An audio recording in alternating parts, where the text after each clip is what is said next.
नमस्कार दोस्तों, आज की कहानी है बहू तुम थक गई होगी, जाओ आराम करो। शिखा और राहुल की शादी को अभी 4 महीने ही हुए थे। राहुल की बहन सुषमा की शादी तय हो गई।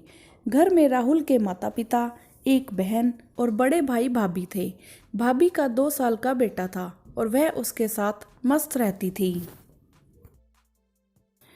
पहले तो सुषमा घर के कामों में मदद करती थी, लेकिन शादी की शॉपिंग और दूसरे कामों के कारण वह भी व्यस्त रहती थी।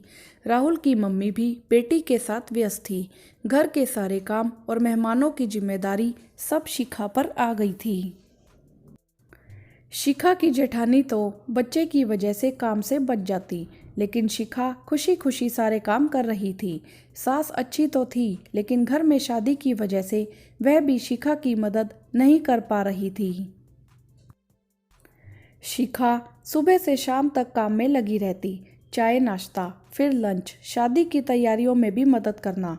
रात को शिखा ने अपनी नंद सुषमा से कहा, अब तुम आराम करो, परसों शादी है, नहीं तो चेहरा थका हुआ लगेगा।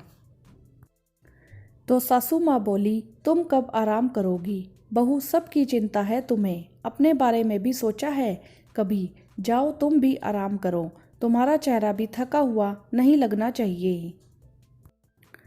तो राहुल की बुआ बोली, यह क्या कह रही हो भाभी, यह तो बहू है, इसका तो फर्ज है काम करना।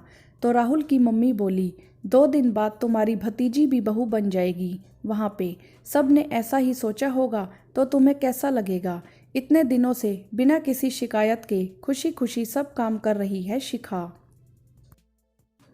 बड़ी बहू भी मदद नहीं करती, लेकिन शिखा किसी को कुछ नहीं कहती, खुद सारे काम करती रहती है।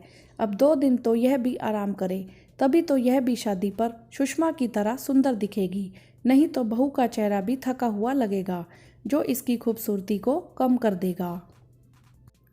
शिखा कभी अपनी सास के ममतामयी चेहरे को देख रही थी, तो कभी गुस्से से मुंह फुलाए बुआ सास को, और सोच रही थी, लोग ऐसे ही सास को बुरा कहते हैं, मेरी सास तो बहुत अच्छी है। वीडियो को लाइक करें, शेयर करें और चैनल को सब्सक्राइब भी करें। धन्यवाद।